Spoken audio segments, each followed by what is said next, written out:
Hello everyone, so I'm out back. I'm headed to the ornamental pear trees because they have these beautiful little accent pieces on each branch, and I think that it will make a perfect addition to the DIY wood signs I'm going to share with you today. I want to say thank you so very much to CRICUT for sponsoring today's video. They did reach out to me and sent me a beautiful package with the new CRICUT Joy XTRA cutting machine. The CRICUT requires no design experience, so this is something that you can do as well. It's a machine that is not complicated to use. They have an easy to use app that you can download on your MacBook or even on your cell phone and do things on the go, which sometimes you will see me posting that as my husband's driving, I'm editing or doing something in the car, either on my phone or on the Mac. So just wanted to give you a heads up on that.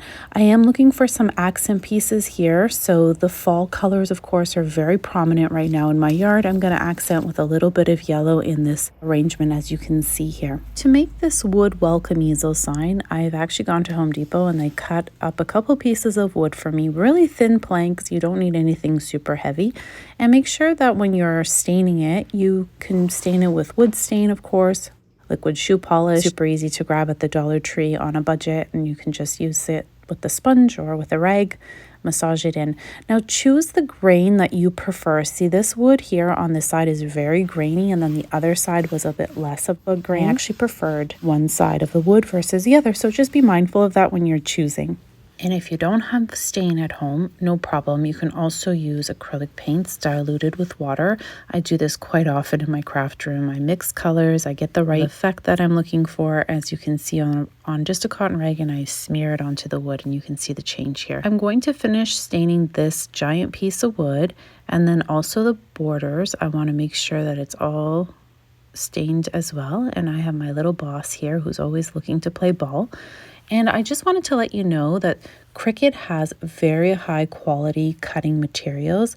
Their cutting machines are all designed to cut their material, and it works so beautifully. To create the sign, it's 3 simple steps. I'm opening CRICUT Design Space, and I'm actually using a welcome sign created by one of their design creators, and it's just welcome, super simple. I flipped it over 90 degrees and adjusted the height and the width to however I wanted it to be cut on the smart vinyl, so that I can then transfer the stencil over to the wood. I'm using smart vinyl, which does not require a mat for cutting. However, if you're using regular vinyl that doesn't have the smart option, you can just adhere it to one of their cutting mats. And then be mindful when you plug in your machine that the cord is actually on the opposite side. I should have been more careful because the vinyl feeds right through the machine, and it's quite quiet. I'll let you hear here. It doesn't make a lot of noise at all. So here I have the right length. I'm just going to position it here, and I'm going to go and cut the second portion of the sign. Now the CRICUT Joy XTRA is only so wide, and I had quite a bit of space between the welcome and then the bottom portion of the sign, as you can see here. So I had to do it in 2 portions, and I also find it easier sometimes when you are using the transfer tape, just to be able to move things that are not so large all at once. I rotated in 90 degrees. You can do the same, and then you can unlock size so that you can adjust the height and the width, of course, as you're playing with the words.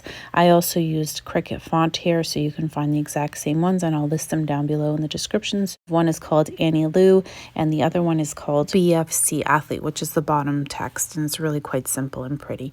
I'm going to position my artwork here, review it on the mat, making sure that it fits accordingly and how I expect it to cut out, and I'm going to just hit make it, and that's it. The machine cuts, I lift the vinyl, I bring it over, and this is going to work as a stencil. You're going to only weed out the letters. Don't do the reverse. Make sure you use your weeding tool and you only lift out, and don't remove any of the middle parts, because this is going to work as a stencil.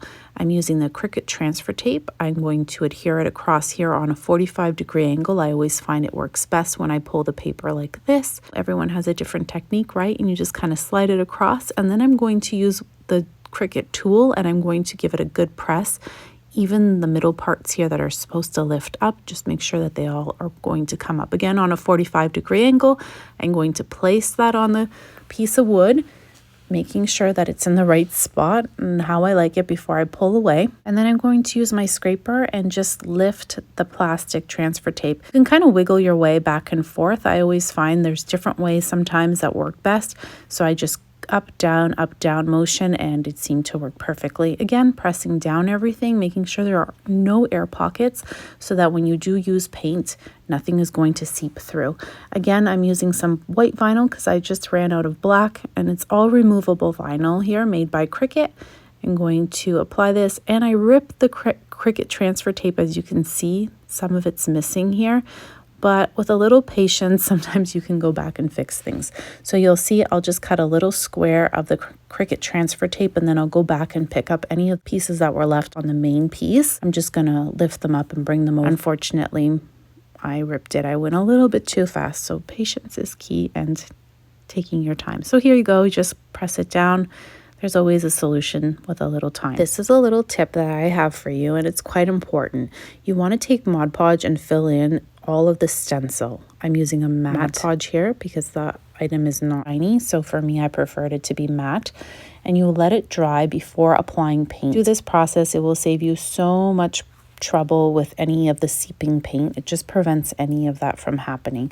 And then you just take your paint, acrylic paint, it doesn't matter, whatever paint you'd like, and let it dry as well before removing it. Now don't wait too long so that you're not then pulling everything up. Here's another little thing I learned. Going forward, I'll be sure to use CRICUT's durable stencil vinyl so that I don't have any bleeding. You can see it in some of the lettering. It's not noticeable in the sign at all, but for me, I'm just a little bit picky sometimes. And I'm using a beautiful easel from Amazon. I'll link it down below. It works perfectly. So I'm taking the green foliage from outdoors, and I'm going to make sure the leaves are facing forward so that you get that nice effect, nice full effect. I crisscrossed a few of them into each other here. And you want to leave like some space to wrap either a piece of fabric, a bow, rope, twine, whatever you'd like. I used some fabric tape that you can find and then just wrapped it, and I adhered it here, but I actually have to remove it because that doesn't work properly. And here's the cute little easel stand all packaged and ready to go for the staging of the baby shower. I also wanted to let you know Dollar Tree has these beautiful Hallmark baby cards. I just thought it was so perfect. Don't forget your gift, of course. I almost left without the gift. A little bonus here, a cake topper. I'm using the cutting mat this time because I didn't have smart vinyl glitter, and I wanted to make a really cute cake topper. So you can see here it's cut and designed it in design space as well. And it was tricky to use the glitter. The mat was brand new, so it was super sticky. And I'm actually going to lift it with a really thin razor. And then I used white cardstock again on my mat, because I'm going to double layer this so that it's not floppy. And then I'm using this really nice glue that comes with the most amazing tip ever. Glued it together, and now I'm going to hot glue a little clear coffee stirrer. And I got this at the Dollar Tree as well. Just a nice thin line of glue here, and I stuck it on, and it's so perfect. I love it, glittery. And of course, because this is just me, I'm always extra. I have to wash the little stick that's being poked into the cake nice and dry, and stick it into a Ziploc bag so it's ready for the day of the baby shower. So here's the cake, all designed, beautiful, staged, set up, so lovely. And I just wanted to share with you how I staged this outdoors. So lots of foliage on top, and you can also add some along the bottom if you'd like. I hope you enjoyed this tutorial. I look forward to sharing more with you. Until next time, everyone, thank you so very much for watching. Again, thank you to CRICUT for sponsoring today's video. I will leave you with some links down below if you want to check them out. They have some wonderful sales right now, and their machine is so easy to use. All of their machines are really easy to use. I hope you enjoyed. Bye for now.